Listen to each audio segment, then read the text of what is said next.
और मुझे विश्वास है कि जो कुछ भी हमें गंवाया है वो हम जल्दी प्राप्त कर देंगे। हमारे देश के साथ कश्मीर को एकरूप होने से रोकने वाले व्यवधान थे। उस वक्त भी डॉक्टर तंवर ने कहा, उस वक्त भी जनता ना चाहती थी ना लोग चाहते थे। संविधान सभा में भी बहुमत नहीं चाहता था कि धारा 370 संविधान का हिस्सा बने। खैर, मगर बन गया। मगर कुछ दृष्टिवान लोग भी थे जिन्होंने जब हिस्सा बना तब टेम्पररी प्रोविजन लिखना जरूरी समझा। और मित्रों, जो चीज कृत्रिम होती है, प्राकृतिक नहीं होती है, नेचुरल नहीं होती है, वो उसका आयुष्य लंबा नहीं होता है। और नरेंद्र मोदी जी के दृढ़ संकल्प ने 5 अगस्त 2019 को धारा 370 को समाप्त कर एक कलंकित अध्याय हमारी आजादी का समाप्त करने, आजादी के बाद के इतिहास का समाप्त करने का काम किया। और वहीं से कश्मीर का भारत के साथ, बाकी भारत के हिस्सों के साथ ही विकास का अध्याय शुरू होता है। कई बार मुझे कई लोग प्रश्न पूछते हैं कि धारा 370 और आतंकवाद का क्या रिश्ता है।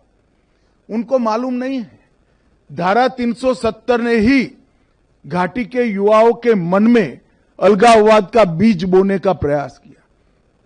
मुस्लिम आबादी देश के कई हिस्सों में है, किसी भी स्थान पर क्यों आतंकवाद नहीं आया। फिर एक दलील देते हैं पाकिस्तान से सटा हुआ है।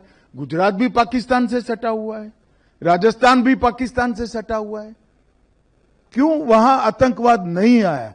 धारा 370 ने भारत और कश्मीर का जुड़ाव टेम्पररी है ऐसा एक भ्रांति फैलाने का काम किया, जिसने अलगाववाद के बीज बोए जो आने वाले दिनों में आतंकवाद में परिवर्तित हुए। और ये दुर्भाग्यपूर्ण बात है कि 40,000 से ज्यादा लोग आतंकवाद के बलि चढ़ गए।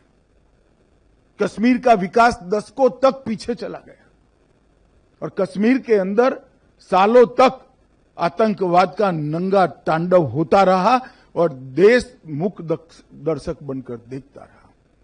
मित्रों, धारा 370 समाप्त होने के बाद आतंकवादी घटनाओं में 70% से ज्यादा कमी हुई है। वो ये सिद्ध करता है कि धारा 370 आतंकवाद की पोषक। 2018 में 2100 घटनाएं पथराव की हुई थी। 2024 में एक भी घटना पथराव की नहीं हुई है। 2024 समाप्त हो चुका है। 25,000 से ज्यादा पंच, सरपंच, तहसील पंचायत के सदस्य, जिला पंचायत के सदस्य चुनाव जीत कर आए हैं। अपना अपना गांव, अपनी अपनी तहसील, अपना अपना जिला चला रहे हैं। वहां पंचायती राज लोकतंत्र पाताल तक गहरा चला गया। लोकसभा के चुनाव हुए, विधानसभा के चुनाव हुए। 33 साल में सबसे ज्यादा रिकॉर्ड मतदान अगर कभी हुआ तो अभी हुआ है। अब इंडस्ट्री भी जा रही है। 2 करोड़ 11 लाख टूरिस्ट जा रहे हैं। एक साल में 2024 में 324 सीरियल या फिल्मों का फिल्मांकन कश्मीर में हुआ है। जो एक जमाने में 60 के दशक में हुआ करता था, वो आज शुरू हो चुका है। 33 साल के बाद घाटी में थिएटर में नाइट शो चला है।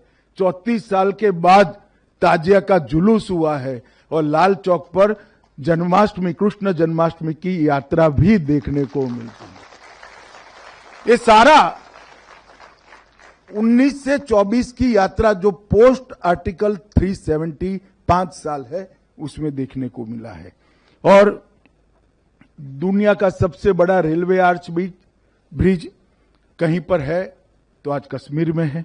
सबसे लंबा दुनिया का टनल, एशिया का सबसे बड़ा लंबा टनल कहीं पर है तो कश्मीर में है।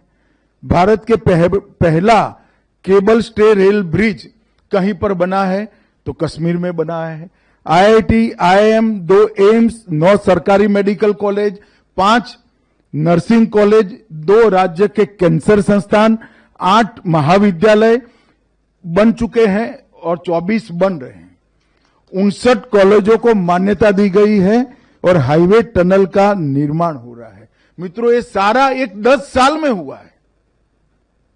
कांग्रेस के मित्रों को हम पर आरोप लगाने का बहुत खुली छूट है। आप कुछ भी कह सकते हो, राजनीति में आरोप लगा सकते हो, मगर मैं एक छोटा सा सवाल पूछना चाहता हूं, इसके 10% भी आपके 70 साल में क्यों नहीं हुआ? इसका हिसाब आपको देश और कश्मीर की जनता को देना चाहिए।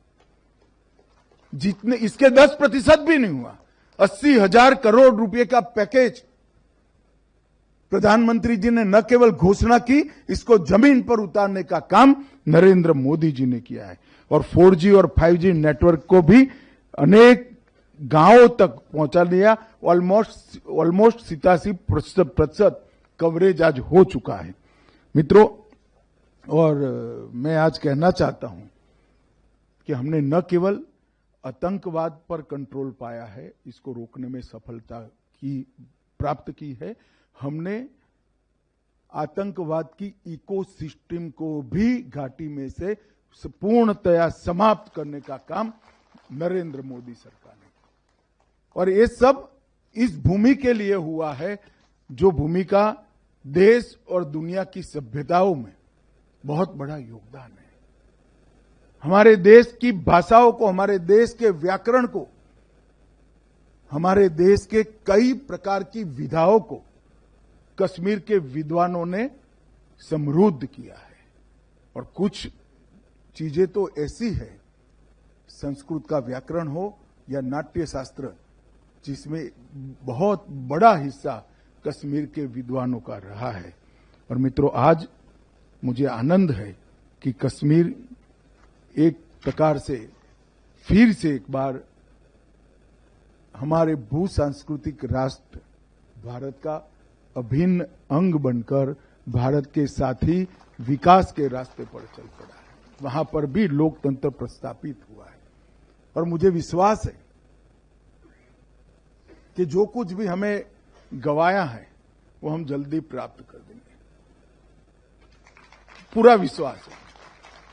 न केवल भौतिक विकास, कश्मीर की सांस्कृतिक ऊंचाइयों को भी हम बहुत जल्द प्राप्त करेंगे। आधुनिकता को तो स्वीकारेंगे ही, मगर हमारा चीर पुरातन जो गौरव है उसको भी प्राप्त करेंगे। इतिहास के वो अमर पन्नों को फिर से एक बार सृजित कर कर जमीन पर उतारने का काम भी कश्मीर की जनता करेगी, इसका मुझे पूरा विश्वास है। आज मैं इतना ही कहना चाहता हूं कि श्यामा प्रसाद मुखर्जी ने, जिन्होंने सबसे पहले एक देश में 2 विधान 2 प्रधान 2 निशान नहीं होंगे कर कर अपना बलिदान दिया था, श्यामा प्रसाद मुखर्जी का एक वाक्य है, जम्मू और कश्मीर केवल भारत का अंग नहीं है, ये भारत की आत्मा का अभिन्न हिस्सा है।